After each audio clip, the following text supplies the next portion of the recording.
and welcome to a very special edition of the best bits from Series 15 of Would I Lie to You? Joining David Mitchell tonight, Holly Willoughby, Gyles Brandreth, Philippa Perry, Chris McCausland, Judy Love, Mike Wozniak, Deborah Francis-White, and Raj Bisram. And joining Lee Mack are Stephen Mulhern, Sarah Milliken, Bob Mortimer, Young Philly, John Cooper Clarke, Angelica Bell, Caroline Quentin, and Alan Titchmarsh. First up, it's Stephen. Right. Very few people know this, but for 5 months in 1998, I appeared every week on Noel's House Party as the man inside Mr. Blobby. David's team. How old were you, Stephen? Well, I was born in 77, so let's work it out. 77, So you're 44? 44, yeah. Wow, doesn't he look good? That's incredible. Have you done any physical work in your life? That's incredible. Always outside, working on market stalls. Did you? Yeah. I thought you were inside Mr. Blobby. Yeah, I was just... I only got into TV when I worked in kids' television, and that's how I met Noel Edmonds. So you were working in kids' TV? Yeah. In what capacity? I was, first of all, a runner, then Yeah. I moved to a TV presenter after lots of auditions. But how did you get the Blobby gig? Because one of the... Are you interested? Yeah. How did you get the Blobby gig? The prized Blobby gig. They're always talking about it. Who will be the next Blobby? Yeah. Isn't it about time we had a female Blobby? Is Blobby still going? No. Blobby gone? Oh, Blobby I'm gone. sure Blobby's bookable, but God knows what creature is in it. How did you get that gig? There was one other Blobby called Barry, and he was the main man, and if he couldn't do the show, then I was employed. What was he doing that made him too busy to be He Blobby? was Stig. And how long did you do it for? I would say about 15 shows, but I also worked at Crinkly Bottom when they did Theme Park. Oh. So you actually performed there as well? I did, yeah.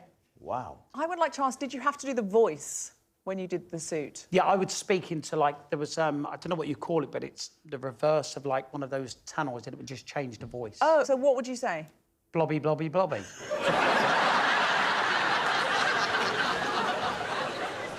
There may be some people watching this show. Oh, who knows? Yes. There may be some people watching this show who wonder what we're talking about because they were born in that glorious age after Blobby. So we've got a photograph. Could that be you? Well, I can tell you it's definitely not me, but Why? I've done that pose because that's one of the poses. So how do you know that's not you? Because I didn't do the photo shoot for it. Stephen, when you said that's one of the poses, what are the other poses? Good question. Yeah. Give us the full Blobby. Well, if I got excited, do you mind if I stand up to do it? Not at all. Yeah, yeah. So let's Rising really make this poses. work. OK, Yeah. fine. So if I was getting excited, kids walked up, it'd be blobby, blobby, blobby, blobby. Blobby, blobby. And that would be it. Yeah. And yet, when I do that when kids come up to me, the police get involved. So if there was a kid there, it would be that. Oh, yeah, but what if he was on the other side? This was another one, which was just if I was annoyed. That's quite disturbing. That's what Blobby does to show anger? Yeah. What was the pay like, Stephen? On the TV show, I can tell you I got £350, which was a rehearsal on a Friday and then live on Saturday. And then for the theme parks, it was £500 a week. See, that sounds credible because he knows the exact He does, number. he does, And he's yeah, definite. that's And that's the incredible. only thing you know when you're young and in show business. What does it pay? Yeah. See, the thing to this day, I don't think Noel Edmonds realised that I was the guy that was in Blobby. Oh, I see. Right. When you say that Noel didn't know you were in there, he did know that there was somebody in there. Well, what do you think, Deborah? Either he's telling the truth or he is a master liar. I think it could be true. I sense that you could feel Blobby's weight around you as you moved Blobby-like and said, Blobby, Blobby, Blobby. Yeah, obviously OK, true. you're saying it's true, so let's find out. Stephen, Mr. Blobby, truth or lie? Well, obviously, it's a lie.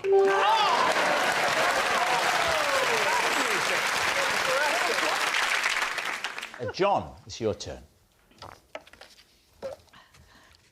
For 3 months, I shared a flat with a monkey. David's team. When was this? Early 70s. And was it just you and the monkey, or were there other flatmates? Just me and the monkey. Well, it was in Amsterdam. The monkey's apartment was in Amsterdam, and I was... So it was the monkey's apartment. When he says apartment, he means in the zoo. What was the monkey's name, John? Charlie. Charlie. And why only 3 months? Did the monkey kick you out? The thing was, I was kind of monkey-sitting this animal. What did he look like? Oh, it was exquisite. Look, most of you are probably thinking, wow, what fun. You know. And I don't blame you. Sometimes there are things in life that are a disappointment, but living with a monkey isn't one of them.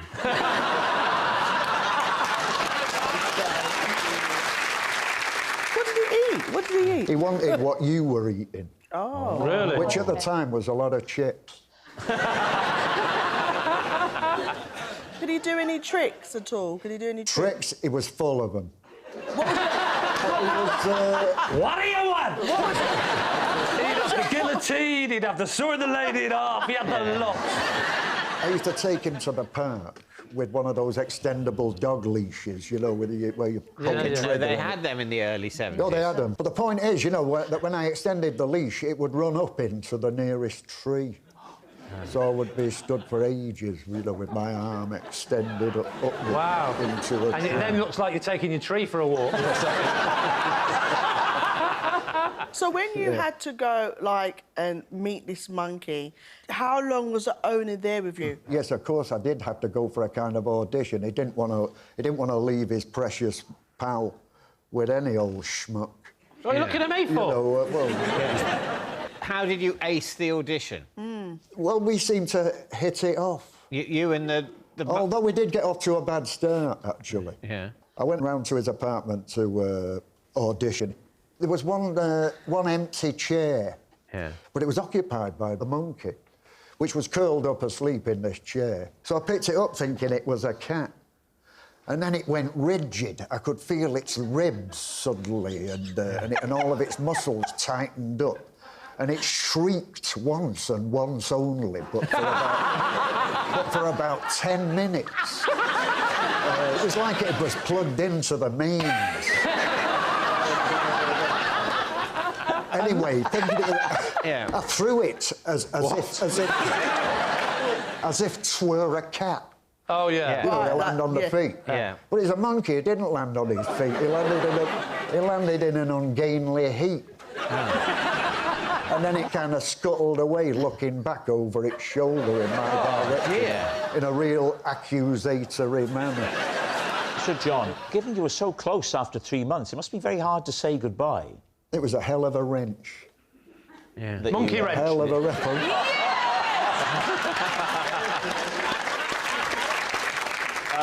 Chris, what are you thinking about this? We could make anything up and it would sound true, but this sounds so plausible. What about you, Judy? If we're being honest, out of all of us sitting on here, if there was one person that we could think of that lived with a monkey for 3 months, who do you think that would be? Oh, yes. But once you've discounted David, who would it then be? I think it's true. Say true? 100%. OK, 100%. this ain't true. So, John, living with a monkey in Amsterdam, truth or lie? They got me rumbled, it's true. It's Holly. OK, mine says possession. Now, there is a box on the floor under the desk. Take the item out of the box and pop it onto the desk, and then please read the card. OK. I'm just going to sit you there, little guy. Are you talking to me? No. Right, this is Jeff. Every Thursday, our floor manager hides him somewhere on the set of This Morning for me and Philip to find during the show. The first one to spot him is the winner. Wow, Lee's team. What's his name again? Jeff. Little Jeff. It's hidden before the show, and you search him during the show. During the ad breaks, we have to find him. Oh, it's only during the breaks? It's never... Well, to be honest, depending on who I'm interviewing, sometimes I'll get a bit bored. I'll have a little look around and see if I can see Jeff. You've interviewed me on this morning. And I found him so fast that day.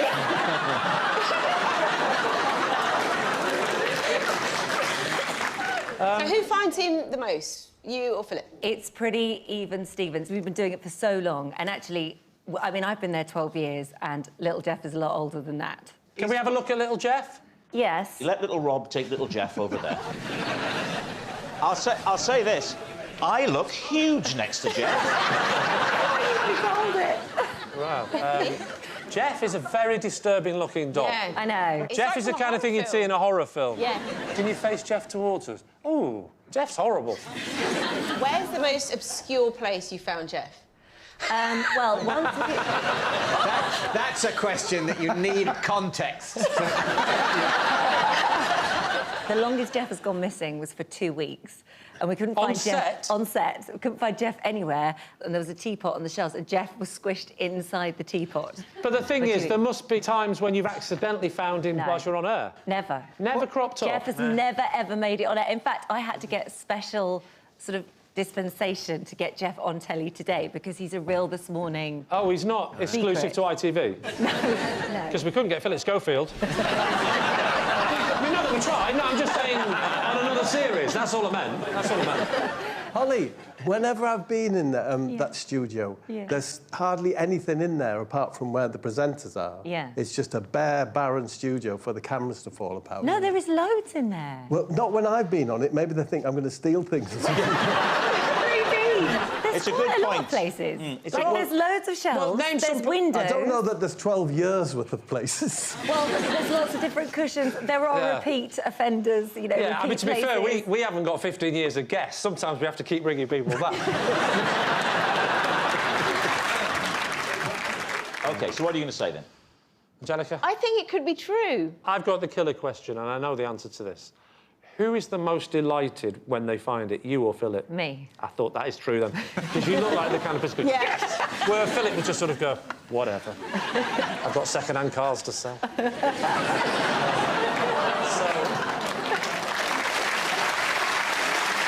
We'll say it's true, then, shall we? You're going to say it's true. OK, Holly. Little Jeff, truth or lie? Well, little Jeff, what is it? It's a lie. It's Alan. Possession. Now, there's a box on the floor. Take the item out of the box and pop it on the desk first, and then read out the card, please. Oh, little mini instrument. Oh, Alan. That's cute. My size of furniture. These are 3 items from my doll's house. I have meticulously furnished it with everything I'd put in my real house if only I was allowed. David's team. Are those 3 things that you're not allowed in your real house? You're not allowed a chair? I'm not allowed a chair that looks like that. So this is your wife wearing the trousers in the house? No, I'm not wearing the trousers, but you have to... Making all the decisions? No, not making all the decisions. Ruling the roost? No! We have slightly differing tastes in furniture, and in a doll's house, I can just do it totally my own taste. What's your favourite room in the doll's house? The kitchen, because you can get very, very skillfully made, minute food. Pork pies, eggs in a basket, broken eggs on the floor. It's an incredibly... Broken eggs on the floor? Well, yeah, it's an art. I want to hear more about the dishes and what foodstuffs have you got? You've got pork pies. I've got a lovely... Oh, it's definitely a pork pie. Yeah.